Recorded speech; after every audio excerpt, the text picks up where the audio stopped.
to with Tassajara about the wildland firefighter retreat. So may all of our good purposes come to fulfillment. Um, March, what's the date of the all-day sit? 16th. So it's not this Sunday, but it's next Sunday. And we're also, as part of it, going to do the Bodhisattva full moon ceremony. We've been wanting to do the full moon ceremony on a regular basis for years, actually. And I think we finally have a schedule, and this is part of it. So come for the sitting, come for the whole world, and come because the Bodhisattva full moon ceremony it's an ancient, beautiful ceremony of taking, renewing, receiving the precepts. And we'll announce this again, but next week, this is just going to confuse everybody, but next Tuesday after Sangha is our usual monthly precept study. Everybody's always invited. And then the Tuesday after that is some people in the Sangha are sitting the everyday Zen sesshin and have never done Oryoki before, which Oryoki is a really lovely and for some terrifying ritual of eating with three bowls. And it's actually once you know it and love it, you love it. So we're going to do a little rehearsal, but you could just come and watch in case you're curious about And this. there are a couple extra sets, so if you want to actually do it, we can. Everybody's invited. You can sit in the back of the room and pretend you're not here, so we won't make you do it. Okay. Loving kindness. I said this before, and I'll say it again this time, then probably not say it again. Although who knows, I really thought about what do we need in this time? What would be a really helpful practice in this time?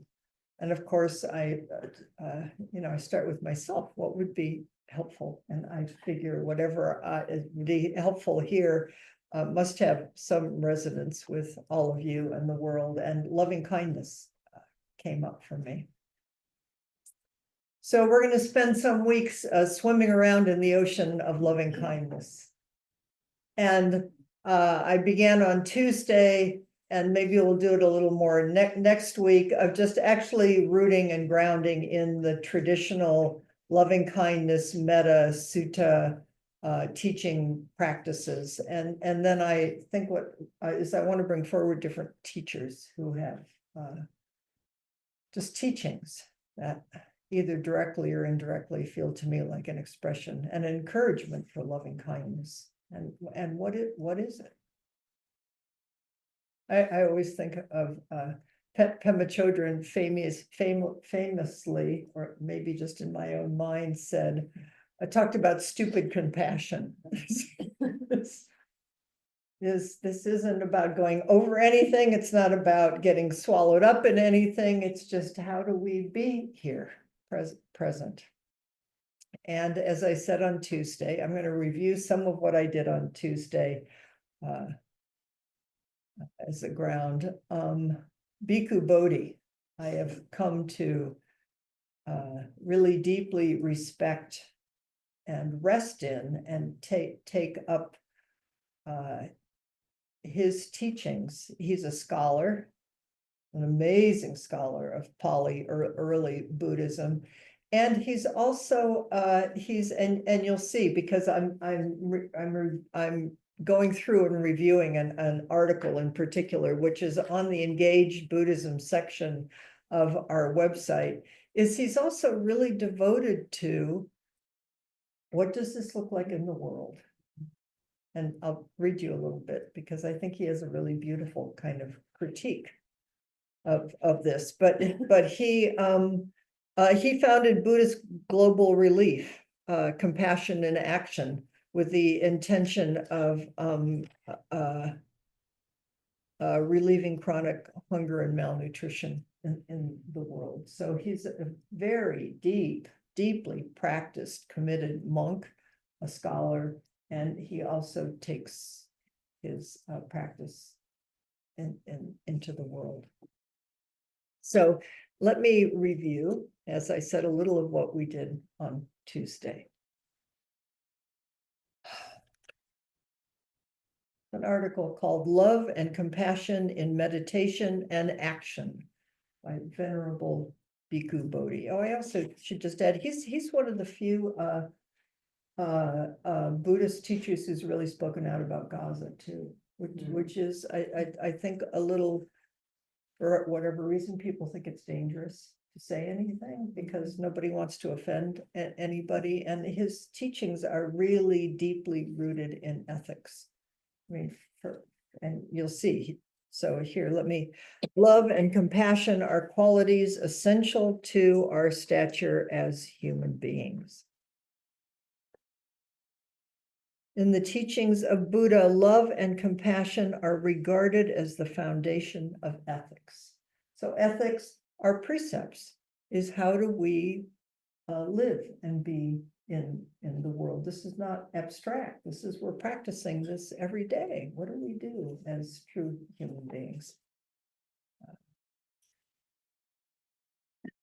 And he refers to right speech and right action. And either here or on Thursday, I can never remember, we did a little bit about right speech, which is the Eightfold Path, which is the traditional Pali, Theravada teaching. By the time Mahayana is founded, the foundation is the Eightfold Path, but the Bodhisattva precepts come forward. The love and compassion in Theravada are two of the four Brahma Viharas called the divine abodes. I think maybe we've studied them in the past. Yeah, Rachel's nodding. See, I can see you in your little box.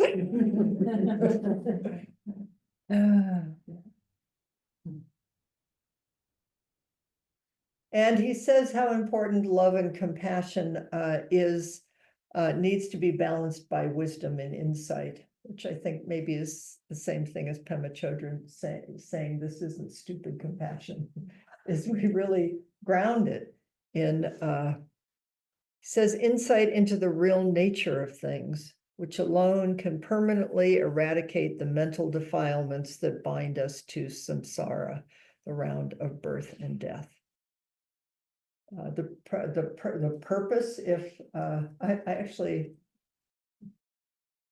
the phrase that I gave you for loving kindness is, may I be healthy, may I be peaceful, and may all my good purposes come to fulfillment. That's his. There's lots of, I mean, if you've done loving kindness, and I think most of us have, there's lots of different phrases that you can use. And I'd really encourage you to find the one that resonates with you. I've taken this up in the last couple of weeks, and I really like it. There's something,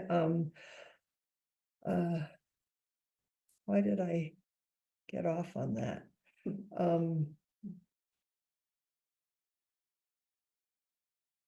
Is that we all have good purposes, you know? It's like we're all good people. Everybody's, I'm probably never going to get through this, but Bruce and I, my husband and I, have made a practice for a number of years now to, on our vacations, to go into, quote, red states.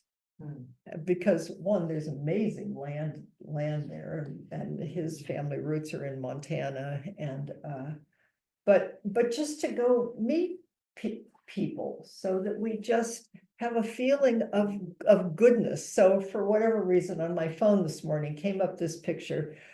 We were on the Missouri, we did a canoe trip on the Missouri River on through the straits. I get Lewis and Clark. Anyway, it was an amazing canoe trip. They rented us a canoe, and we were out in the wilds, and we met veterans who saved us, and on the way there, our car broke down, and a Marine in the middle of nowhere saved us. But this is a picture of the four guys who I think most of them are retired. One had been a teacher. They were farmers, And they came and helped, it makes me cry. They were part of this little operation, and they came and helped pick up our canoe and to take us back to Fort Bennett, I think was the town that we were in. And I would almost guess that they were part of those that we other. And I looked at the picture and I just remembered how much I loved these guys and how sweet and kind. And just, we printed it out and we said, let's put this up where we see it every day. And I really want to like wish them well. We're all good people. We're all just, and I include all of us, a little confused. So we all need a little help or a lot of help, depending on the moment. So the purpose of loving kindness is to help us transform, to purify. He names resentment, ill will, anger, callous indifference, so that we can more and more live in harmony and break down the barriers that confine us, as he says, in the prison cage of the ego. Mm-hmm. So then he goes on to say that loving kindness and compassion, we tend to use them as kind of one, you know, we like loving kindness, compassion, one thing, but that there's a subtle difference. There's a subtle difference in the way that Buddhism regards these things. Loving kindness is metta and compassion is karuna. Loving kindness is, his language is opposed to ill will and hatred. So it stands in opposition to it, or as the transformation of it. And compassion is opposed to cruelty and violence. A person of loving kindness doesn't bear ill will or resentment towards others. I'm stopping there so that we all take note of this humbly, with kindness towards these selves we all have. A compassionate person doesn't wish harm for others. Such a person's heart is stirred on seeing others suffer and is moved to act to remove their suffering. So I'm going to review the loving kindness, that what I'm doing is what we did on Tuesday, and then I want to turn towards the compassion that he brings forward. He says, loving kindness is said to be the basis for compassion. For in order to feel empathy with those who suffer, we must first sincerely wish for their well-being. And precisely this is the function of loving kindness. This is the feeling of love for beings that make us care about their happiness and suffering, and consequently, when they meet suffering, we feel their pain as our own and make an effort to relieve them of their pain. So then he goes on to remind us that this is mind training. I mean, you could say heart-mind training, but we're training our minds. It's meditative training. And because loving kindness starts, compassion becomes more specific. Loving kindness begins with a broader, wider, more open, just open-heartedness. That's where you begin.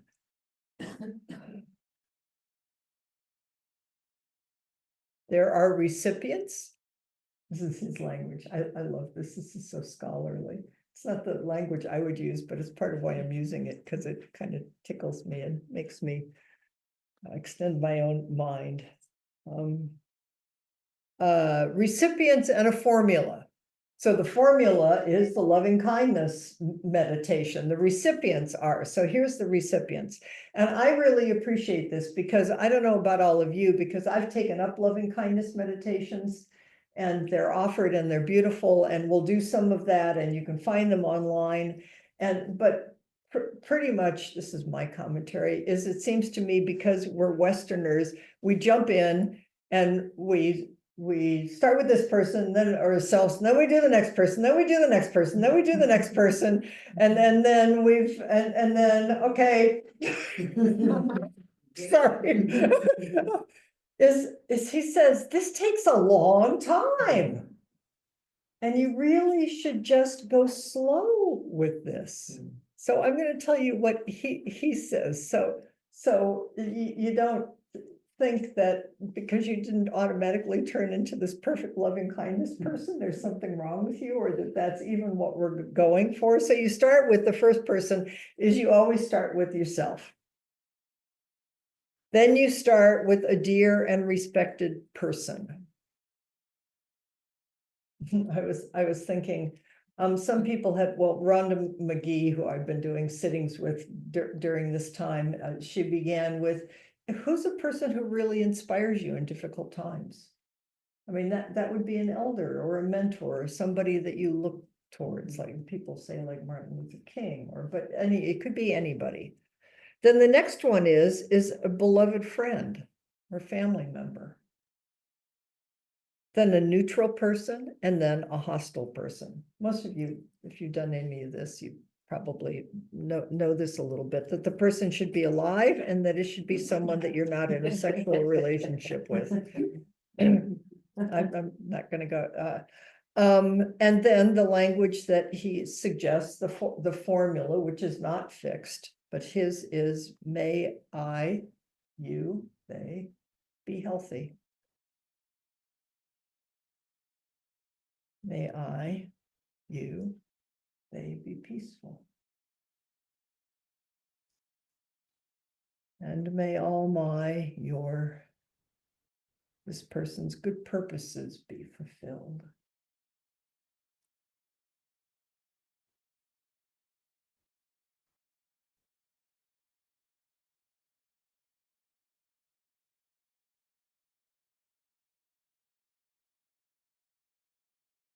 He says, when we recognize the deepest urge of our own being to be well and happy, we can readily understand that every being also wishes the same for themselves. That's why we start here. By extending our sense of identity to others, we can then feel their desire for well-being and happiness as our own. So it's radical interconnectedness. Interbe, dependent co-arising, emptiness, fullness, roundness. It's, you know, this is just an entry point that we're calling loving kindness. Okay, so I wanted to read you about the patient part. Almost invariably, success in this endeavor requires patient practice. Normally, at the beginning, we can't generate genuine loving kindness. The best we can do is incline the heart towards real loving kindness. So we use the formula to connect with our thought process, with the words of the formula in such a way that we actually come to feel the wish signified by the words. So we're training our side. I mean, we really are sort of, you know, the way we train our little doggies. I was just with my favorite little doggie yesterday, and his treats. Oh, okay, I guess I really do. I want to remember loving kindness. Okay, no, I really like the treat of being, my heart feels better. I'm suffering less. I mean, we're all such wonderful, amazing people. The practice is a process of gradual training and gradual accomplishment that demands time, patience, and effort. We might compare the development of genuine loving kindness to heating water in a pot that makes tea. If after we put the pot on the stove, we leave the heat on for a few minutes or two, and then we turn it off, we will never get hot water to make tea. To make tea, we must wait patiently until the water starts to boil. And then we also know, because I don't do it very much because I'm not English, but I do know that you're also supposed to wait to let the tea steep, you know? It's different when you go slow.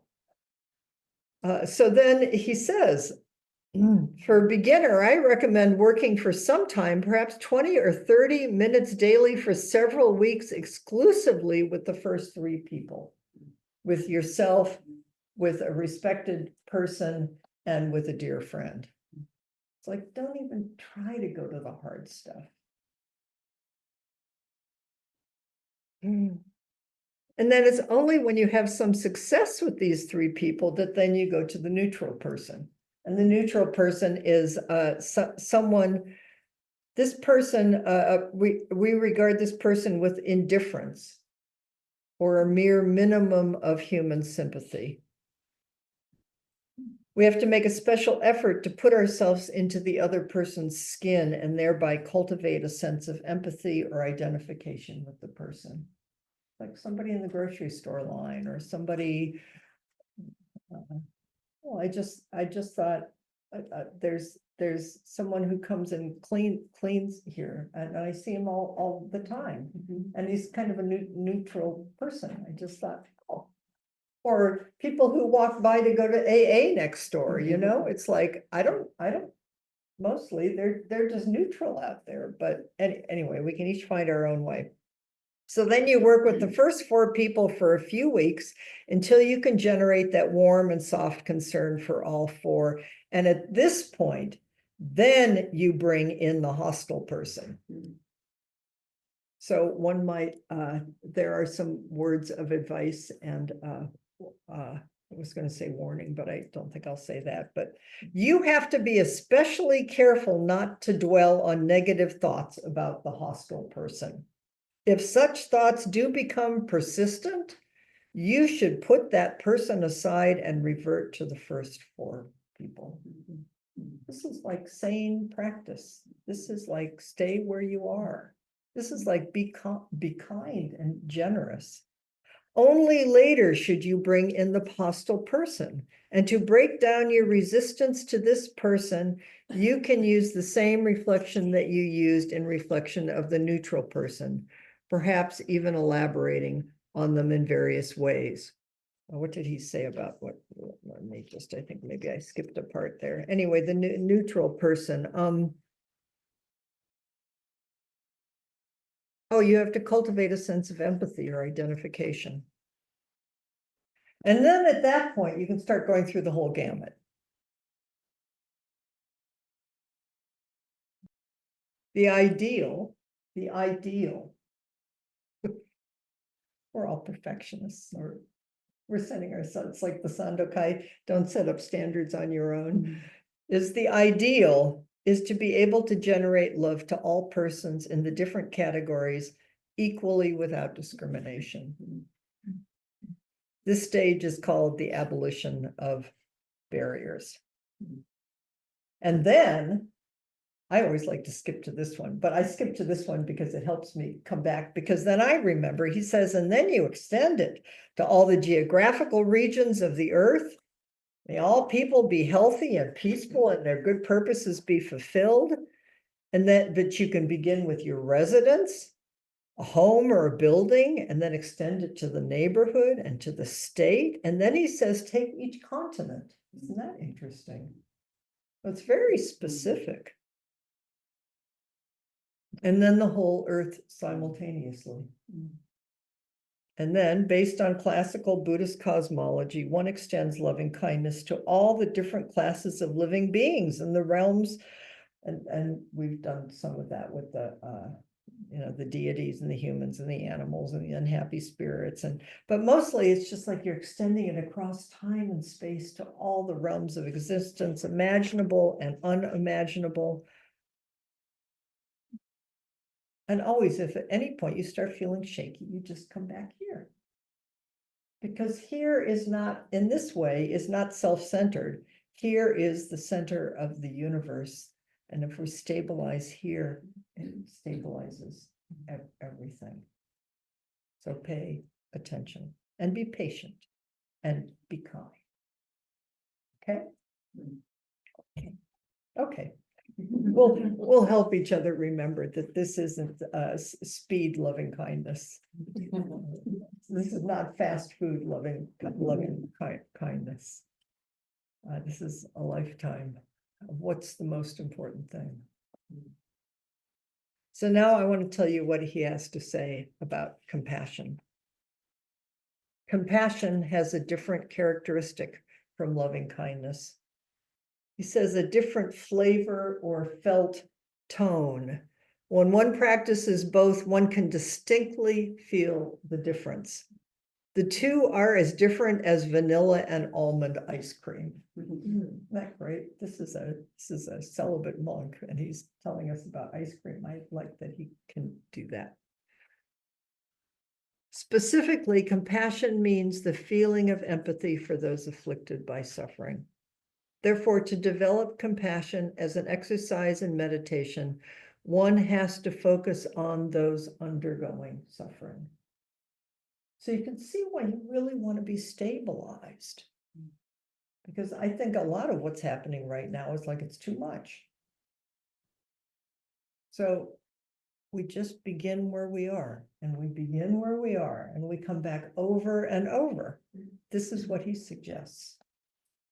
In the meditation on compassion, the recipients are thus people afflicted with suffering. The initial recipient does not have to be a person one knows well, and it may even be better not to choose a close relative or friend, for this may give rise to stress and anxiety. Because one has previously practiced loving kindness meditation, one has already generated a wish for the welfare and happiness of all beings. Thus, one can even take a complete stranger who is undergoing suffering, and he personally recommends, because Bodhi's no wuss, taking a child living under unfortunate circumstances. And then he goes on to say who, the different realms of suffering that occur to him. And I think it's really, it's like, I thought, oh, Gaza, Ukraine, Sudan, children living in poverty or fear, people, my son, I visited my son in Oakland yesterday who works in the Oakland schools, and they're doing a lot with sanctuary because kids and parents are terrified. So I don't think we have to reach very far, but we also have to take care of ourselves. Feel the child as one's own that child's suffering, and generate a strong wish for that child to be free from suffering. As a formula, there we are again. You may use the simple phrase, may this person be free from suffering. May this person be free from affliction. Simple. May this person be free from suffering. May this person be free from affliction. Focus on the suffering this person is experiencing. Identify deeply with this person and generate a sincere wish for that suffering to end. Do this over and over until the compassion makes your heart shake and tremble. This is courageous practice. It's why we need practice. It's why we need Zazen. It's why we need Sangha. It's why this makes my heart tremble just to even imagine and entering into this. When we dare to look directly into the suffering of the world without flinching, without anxiously turning away, often our heart breaks open. If this happens, let it happen. Just sit back and relax into it as the compassion swells up and suffuses your heart. And as you become familiar with this feeling, your mind will gradually settle down. Nice, huh? And you will be able to balance compassion and calmness simultaneously. So it's a practice. It's a training.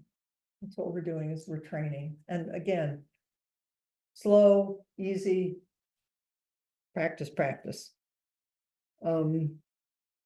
Says you can extend it, you can choose a few people undergoing different types of suffering. just in case you want to go to advanced practice. You made it around one loop of the track. Okay, well, I think you shouldn't take groups of people. Instead, you should choose 4 or 5 individuals. So it's don't generalize. In each case, I'm almost done with this, and we're going to do a little exercise. In each case, develop a deep sense of identity with these people, feeling them as being the same as yourself. Go through them in a cycle from the first to the last, then back to the first, over and over until the compassion shakes your heart. If you find it hard to arouse compassion, think of the person as your relative. Thus, if you choose an older person, think of the person maybe as your mother or father, if you have that kind of affectionate feeling. If you choose a person your own age, think of them as your brother or sister. If you choose a much younger person, think of them as your son or daughter. When the compassion flows smoothly, continue to strengthen it. Then you can expand it just as you did with loving kindness. You can take whole continents, briefly radiate compassion over all the people in one continent until you distinctly feel the radiation, and then move on to the next continent. Remember, this is always one of my most helpful ones when I'm feeling most hateful or distant, is to remember everybody's going to die. Everybody must undergo old age and death. Extend compassion to all sentient beings in all realms and throughout the entire universe of the 10 directions. We're all in the same boat. We know that fundamentally when you touch on this level. Okay, so I wanted to just to close, because it's how he closes the article, and I like his critique. One of the strong points of Buddhism is its powerful meditative methods of developing loving kindness and compassion.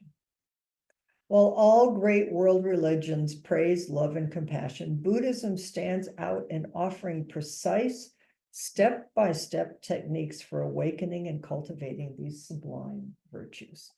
It's a great tradition. I mean, Christianity, I mean, everybody does, but this is such a beautiful part of this tradition. It is perhaps because of this valuation of love and compassion that so many people who have visited traditional Buddhist countries have found their citizens warm, kind, and friendly. At the same time, however, I believe that traditional Buddhism has a critical weak spot. This is an insufficient emphasis on expressing love and compassion in concrete action aimed at promoting a more just and equitable social order. We Buddhists tend to treat love and compassion as exalted mental states, which we value because they help us overcome negative personal qualities like anger, hatred, ill will, and spite. Makes us feel better. In my opinion, which some might find provocative, traditional Buddhism does not sufficiently stress the need to mobilize love and compassion as motives for pursuing social justice in a more harmonious world. And then he goes on to praise Christianity, which I think, I mean, we have so much to learn from Christianity, and I think Judaism too, which is wonderful that Buddhism has come to the West, because there is a deep foundation of reaching out and caring for the people next to us. I feel Buddhism has much to learn from Christianity about how to express love in action.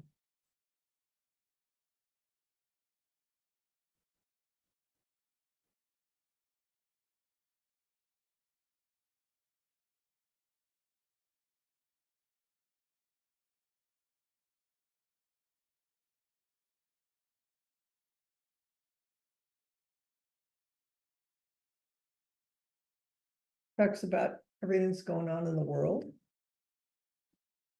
that the stable solution must be ethical and spiritual. I think that's why it's so I feel all the time like, wow, we get to do this together, and it's not just for us, but it's for the whole world. It's ethical, spiritual ground. It's, everybody's so hungry for it. We're so confused. The only solution that can truly work must begin at the foundations within the depths of human consciousness. And most of all, we need a global awakening of the wisdom that embodies timeless standards of justice and a boundless love and compassion that extends to all living beings.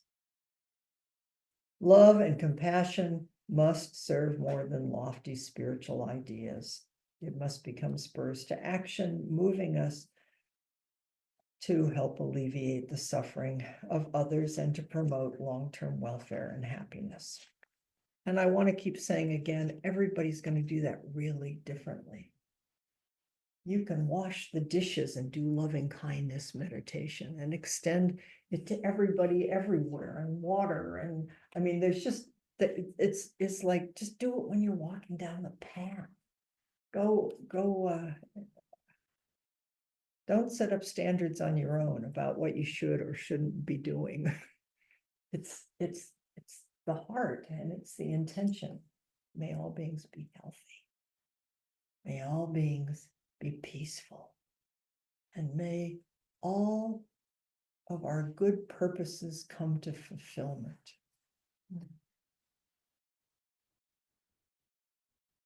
There's just no place that doesn't resonate and isn't true. So here's in the little bit of time that we have left, here's what we did on Tuesday, but I'm going to add to it a little bit, is in a moment, you're going to turn towards somebody next to you, and I'm going to put you guys in twos.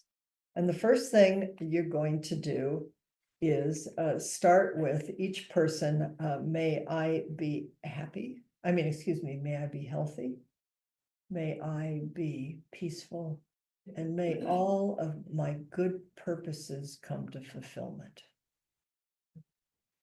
Both of you just sit together in each of you there. Then I want you to look at each other. And the first person says, may you be healthy. May you be peaceful. And may all of your good purposes come to fulfillment. And we'll breathe. And then you say that to me. And then we'll breathe. And then the piece I'm adding onto it is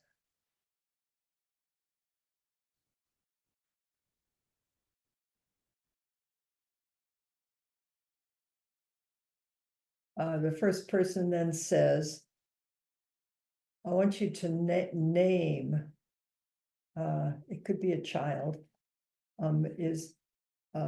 may a child in Ukraine be free from suffering and free from affliction, or whatever you want to name. Sit with that and breathe. And then the other person says, and it could be something completely different, but call forward and send that together.